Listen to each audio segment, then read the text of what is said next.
이번 시간에는 사례 발굴, 우리가 이제 가족복지 실천 단계까지 이제 공부를 했습니다. 그래서 실천하려면 경험이 있어야 되고 사례적인 그러한 경험적 내용을 쌓아야 되기 때문에 그 사례 발굴의 초기 단계에 대해서 공부를 하시겠어요? 여기 목차에는 사례 발굴과 접수 면접, 초기 면접, 자료 수입 이렇게 되겠어요. 오늘 그래서 이 3단원을 목차 공부를 하시겠습니다.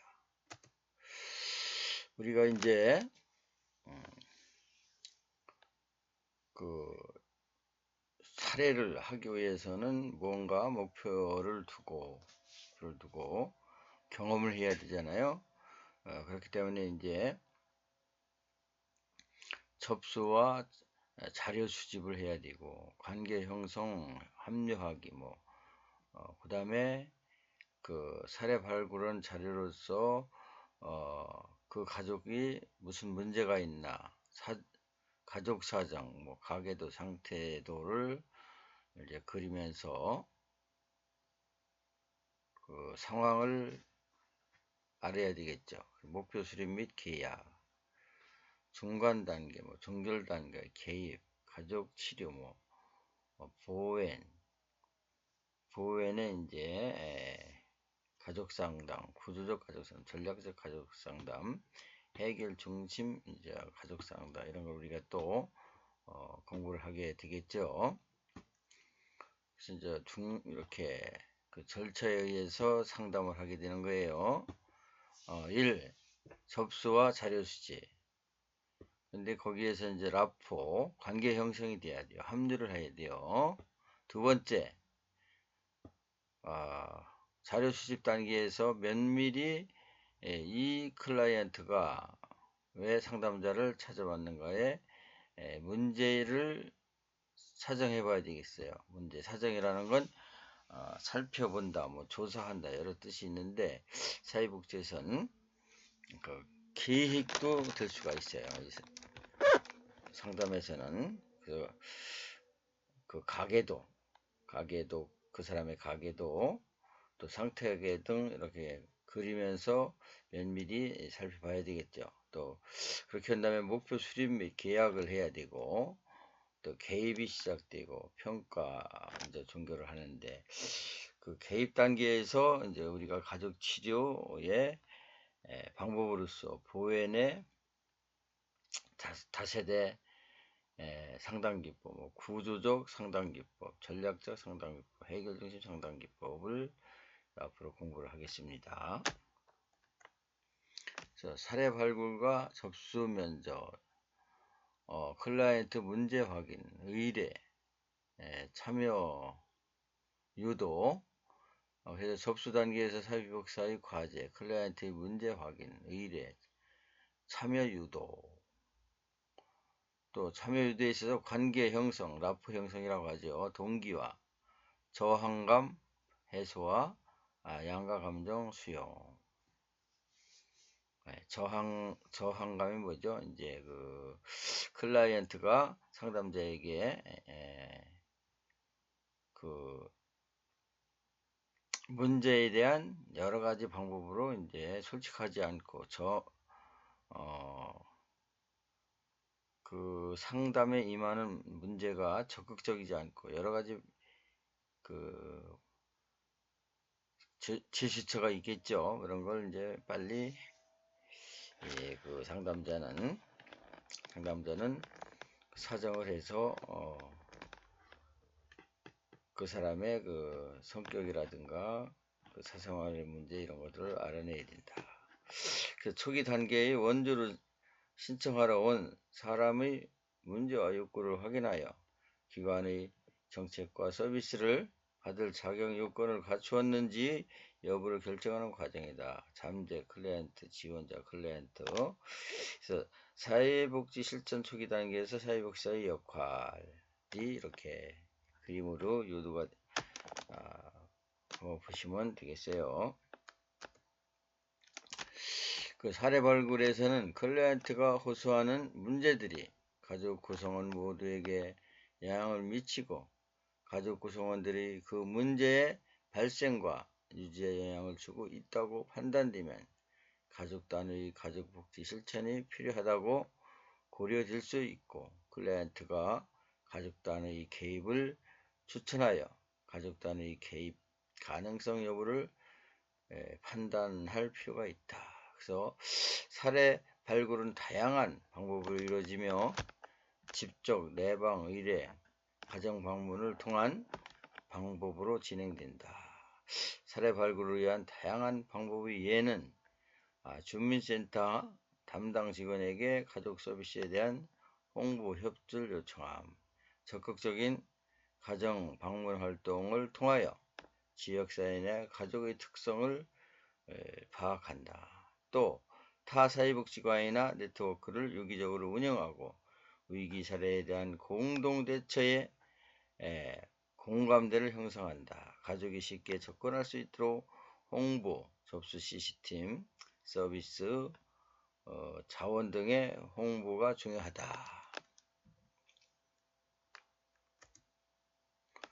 그래서 이제 접수 면접에서 클라이언트가 가족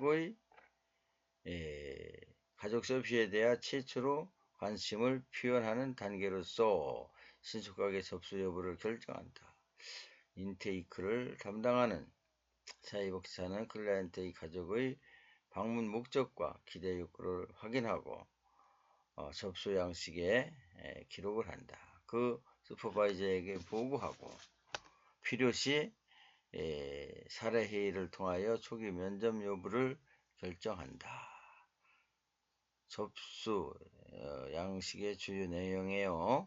클라이언트 정보 성명이 있고 연령, 또 성별, 연락처, 주소, 가족의 구성원, 또 신청의 경우 자발적인지 비자발적인지 상황 확인, 또 주호소 문제, 그 사람의 욕구 문제 및 기대 욕구, 서비스 계획, 주 서비스 내용은 담당 직원, 타 기관의 의뢰기관 의뢰 사유, 이렇게 프로그램이 진행을 문서로서 작성을 해놔야 되죠.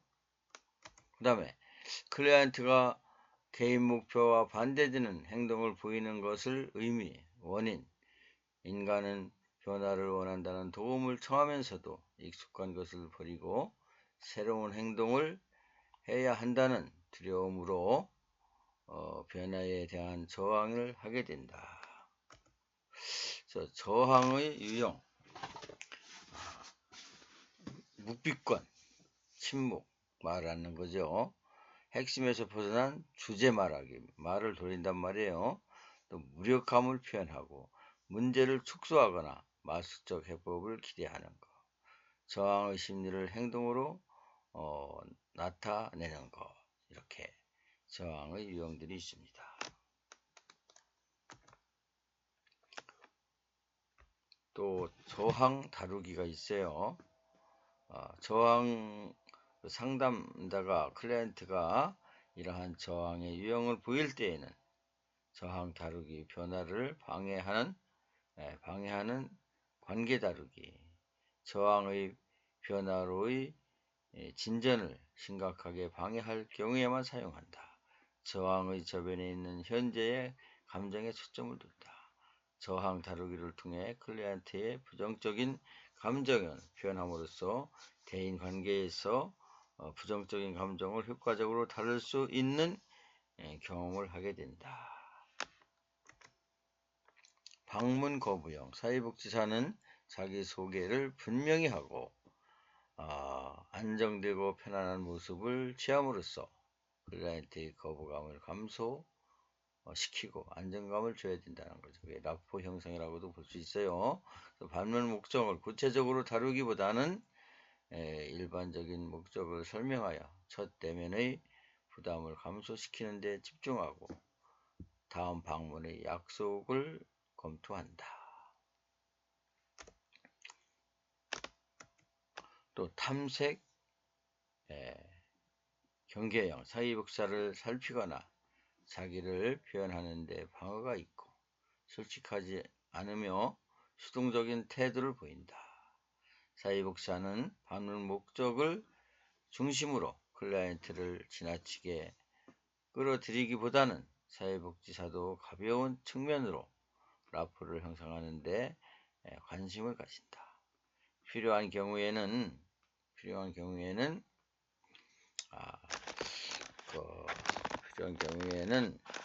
유사한 사례를 인용하여 사회복지 서비스 참여가 자연스러운 것임을 설명할 수도 있다. 또 호의적인 응대형, 클라이언트의 호흡, 기분에 맞추어 기대 욕구에 적절히 반응하여 방문 목적으로 참여시키고 기관 서비스에 참여할 때 클라이언트가 얻을 수 있는 이 점에서 지시하여 자발적인 참여를 독려한다. 가급적이면 구체적인 약속을 통하여 클라이언트의 적극성을 실천으로 구체화시킨다. 초기 면접 준비 단계의 역할, 사전 검토, 사전 탐색, 사전 협의 이런 것이 있다. 그래서 사전 검토는 잠재진 클라이언트의 가족의 이전의 서비스를 받은 경험이 있다면 클라이언트의 반복되고 수구를 덜기 위하여 사전 자료를 검토한다. 그러나 고정관념이나 선입견을 배제하고 열린 마음으로 자료를 검토하여 기록 내용이 불완전하고 착오가 있을 수도 있음을 감안한다. 탐색, 사전 접수 의뢰한 사회복지사는 혹은 의뢰인에게 클라이언트가 처한 상황에 대해 질문을 한다. 단 클라이언트의 사생활과 비밀 보장에 대한 권리를 침해하지 않는 범위 내에서 이루어지도록 한다. 사전 협의, 가족과 면접을 슈퍼바이저나 동료들에게 면접 목표 또는 관련 사항에 대하여 조언을 구한다.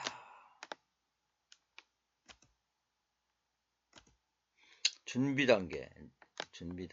초기 면접의 단계에서 첫 면접을 약속하고 적절한 시간과 사생활을 보장하여 물리적 환경을 구조화한다.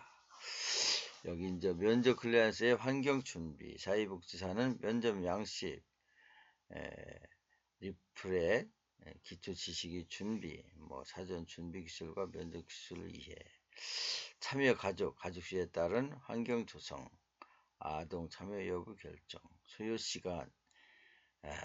시간을 안내하여 외부 환경과 영향을 받지 않도록 한다.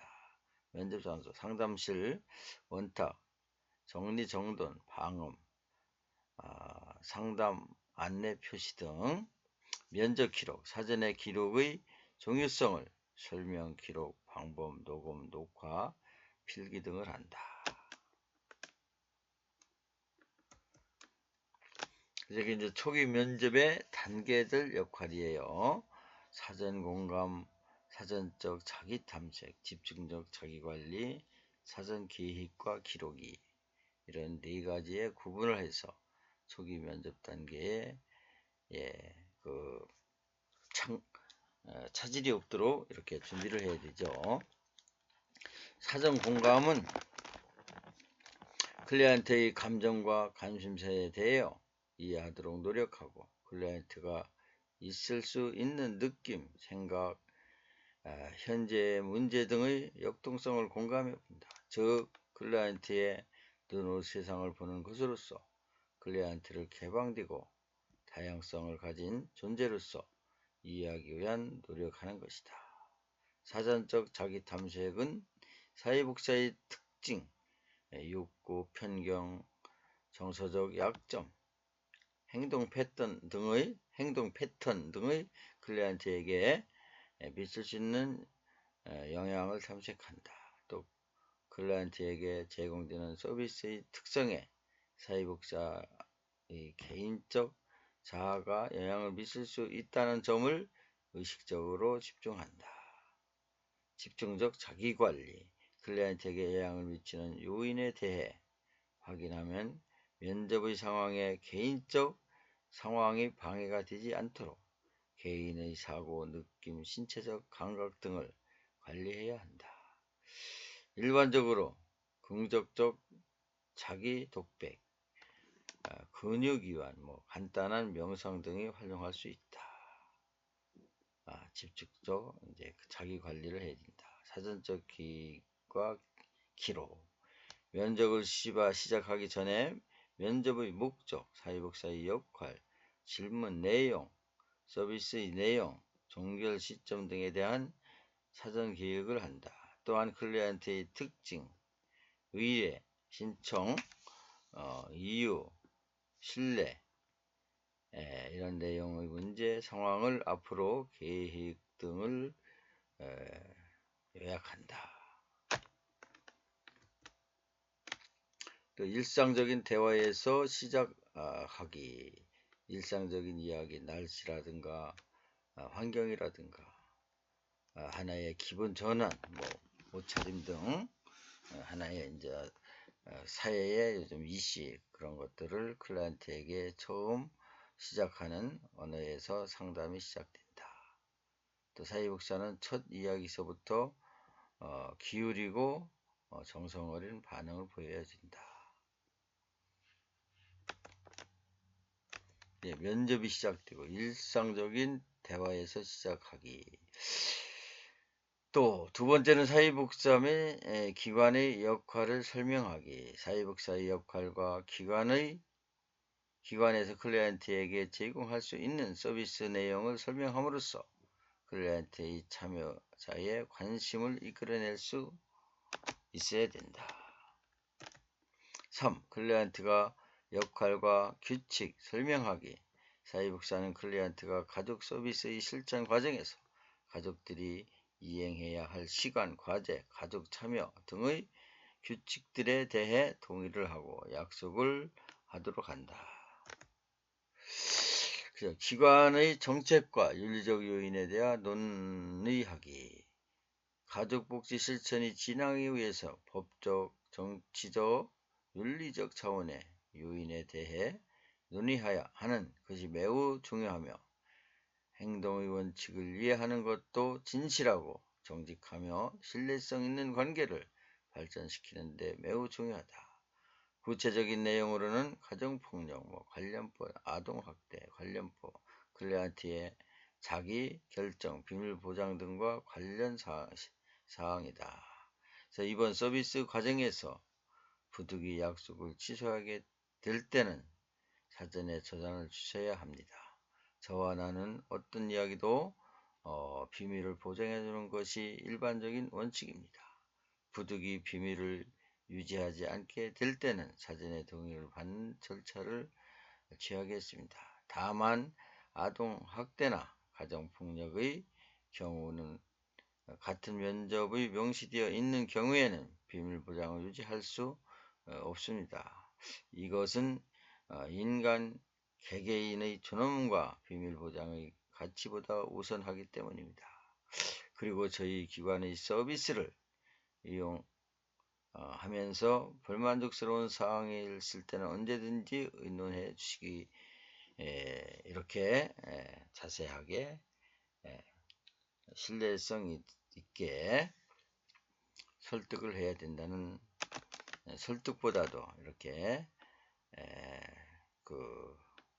사전에 전화로서 이런 사항을 전달해야만이 클라이언트가 안정된 마음을 가지고 라포 형성에 큰 도움이 되는 사항으로 기억하시면 되겠습니다. 또 피드백 나누기. 초기 면접의 목적과 역할을 설명하고 클라이언트가 어떻게 이해했는지에 대해서 피드백을 요청하는 것은 클라이언트의 동의와 참여가 갖도록 하는 데 유용하다. 그래서 이제 참고자는 가족과 라포 신뢰관계 형성 방법이에요. 그래서 여기 한번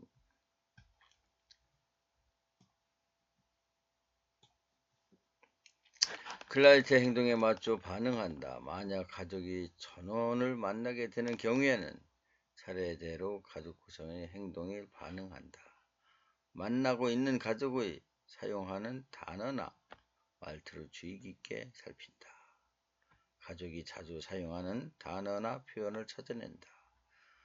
가족과의 만나는 초기에는 가족의 시각에 반론을 제기하지 않고 그것을 받아들이는 것과 사회복사가 물은다 자세를 가지면서 가족과 공유할 수 있는 경험이나 관심을 이야기한다.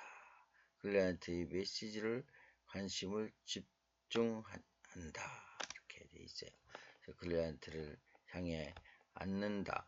개방적인 몸 자세를 취한다. 때로는 상대방을 향해 몸을 기울여 앉는다. 밝고 부드러운 시선을 대한다.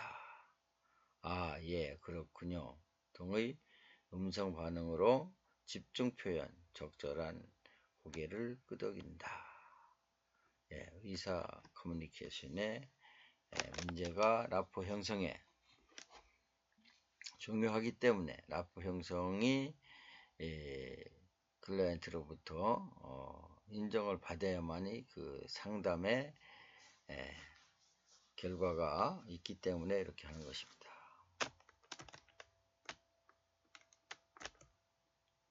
그래서 가족의 라포 신뢰관계 형성 방법이에요. 여기 이제 여러분들이 이 관계는 한번 PTP 자료를 통해서 한번 보시면 되겠어요.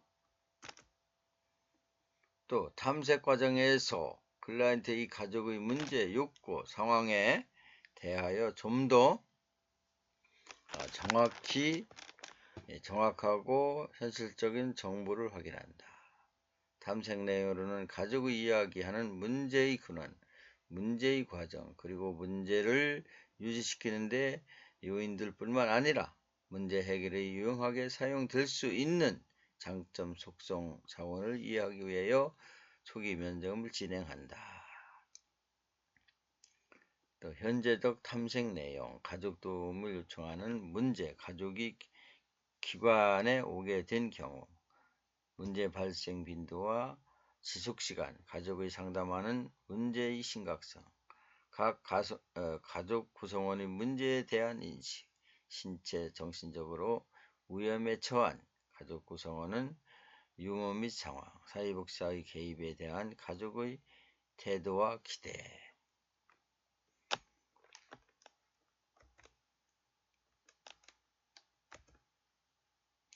또 가족의 문제와 욕구 탐색이에요.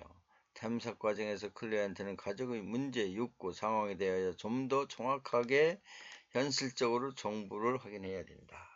탐색 내용으로는 가족이 이야기하는 문제와 근원, 문제의 과정, 그리고 문제를 유지시키는 요인들 뿐만 아니라 문제 해결에 유용하게 사용될 수 있는 장점, 속성, 자원을 이해하기 위하여 초기 면접을 진행한다. 과거의 탐색 내용, 문제 발생 초기부터 현재까지 발달 과정 추적, 문제를 해결하기 위한 성공적이지 못했던 가족 구성의 시도와 정보, 문제를 해결하기 위해 사용했던 감정과 자원, 클라이언트의 약점이나 결점 정보, 클라이언트의 문제에 관련 있는 감정, 사고, 행동 등을 공유한다. 그래서 문제와 관련이 있다면 사회, 경제, 문화적 요소에 대한 정보 수집. 여기 이제 미래의 탐색 내용이에요. 문제, 사람, 상황의 미래에 어떠한 것일지를 탐색, 가능한 최악의 상황의 시나리오는 무엇인지 탐색, 문제, 사람, 상황에 미치는 부정적인 영향이 완전히 되면 나타날 수 있는 가능한 최고의 상황, 클라이언트가 문제에 관련 있는 감정, 사고, 행동 등을 공유, 문제에 관련이 있다면 사회, 경제, 문화적 요소에 대한 정보 수집. 여기 보면 초기 면접 탐색, 일상적인 대화에서 상담으로 전환, 가족의 동시에 말하는 경우에 발언권 조절하기, 침묵하는 클라이언트에게 상담 참여시키기, 두서없이 떠도는 클라이언트에게 발언권 조절하기. 또 다른 가족이 대신해서 말하는 경우 실제 주인공의 생각을 듣기. 가족이 사회복지사에 많이 말을 하는 경우 상호작용을 촉진시키기. 다른 가족을 비난하는 경우 조절하기. 불명확한 문제를 명료하게 정의하고자 할 때 복잡한 이야기를 세분화하기. 클라이언트의 메시지를 반영하기 등이 있다.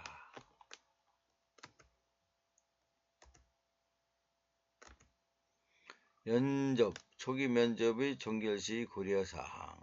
면접에 대한 반응을 알아본다. 사회복지사의 가족은 상담실을 떠날 때 기분이 나은 상태로 돌아가도록 해야 한다. 상담 시간이 끝나갈 때 사회복지사가 보는 이 가정의 중요 문제점들을 간략하게 요약하되 직접적인 표현은 삼가한다. 또 단정적인 표현을 피하고 잠정적인 표현을 쓰고 정신의학적인 용어를 피한다. 가족에게서 어느 정도의 동기가 보일 경우 첫 상담에서부터 과제를 줄 수 있다.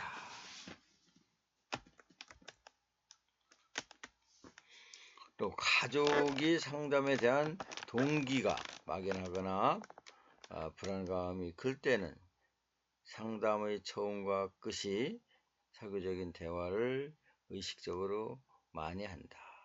앞으로 상담 과정에 대한 질문이나 부탁이 있으면 하도록 한다. 마지막으로 지금까지 이야기되지 않은 내용 중 사회복지사가 알고 있으면 상담에 도움이 될 수 있다고 생각하는 점이 있느냐고 묻는다. 첫 상담에서 관계 형성이 잘 안 되는 것은 경우에는 다음 상담 전에 전화를 해서 간단히 그 가족에 대한 관심을 표현한다. 그러나 전화로 상담하는 것이 바람직하지 않다. 만일 가족 구성원들이 사회복지사의 사생활을 물어본다면 결혼 여부, 자녀 등등 간략하게 동시에 자연스럽게 대답하고 화제는 다시 클라이언트에게 전환한다.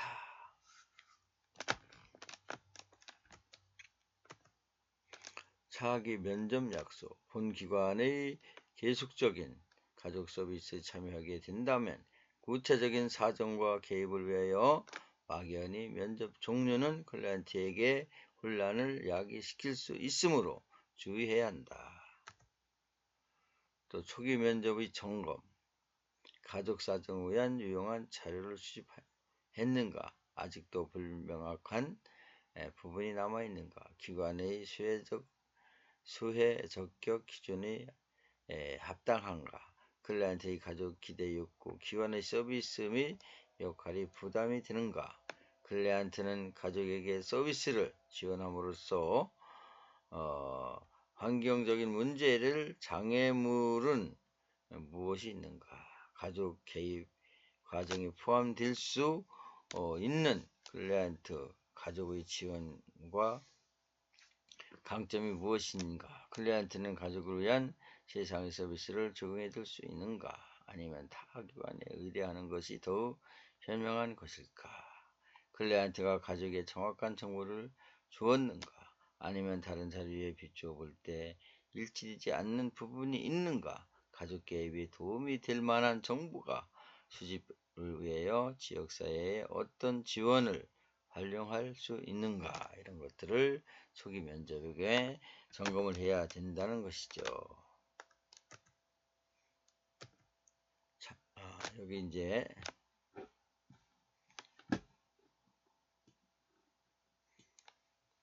자료 수집 개념. 자료 수집 개입 가능성이 판단하고 개입이 도움이 될 수 있는 자료를 마련하는 것. 자료 수집이 지속적으로 이루어지면 사정하기 전에 주로 이루어진다. 이는 자료 수집은 클라이언트의 문제 파악하는 데 목적이고, 사정은 문제의 규정을 통한 개입 방향을 설정하여 주 목적이 있다는 차이가 있다.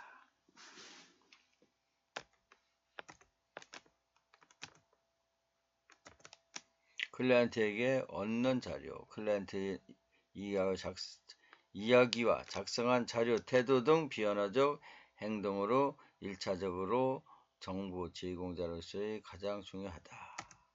클라이언트에게 가족에게 얻는 자료, 가족 구성원의 면접 자료, 가정 방문을 통한 관찰 등 객관적인 자료, 의사, 사회복지사, 심리학자, 교사 및 사회 행정기관 등에서 얻는 자료로 의학적 자료와 심리검사 결과, 면담 기록지 등이 있다.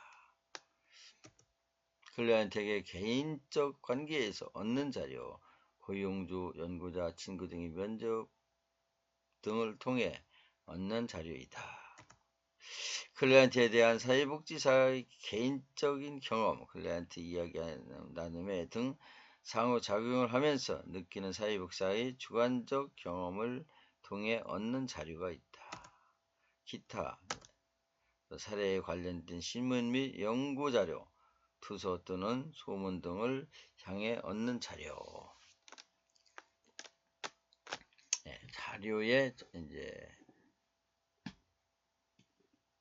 자료의 출처. 이렇게까지 해서 초기 사례 발급의 개입 사정에 관한 것을 공부했습니다. 다음 시간에는 초기 단계를 공부했죠. 다음 시간에는 사정과 개입 계획에 대해서 공부를 하시겠습니다. 수고들 하셨습니다.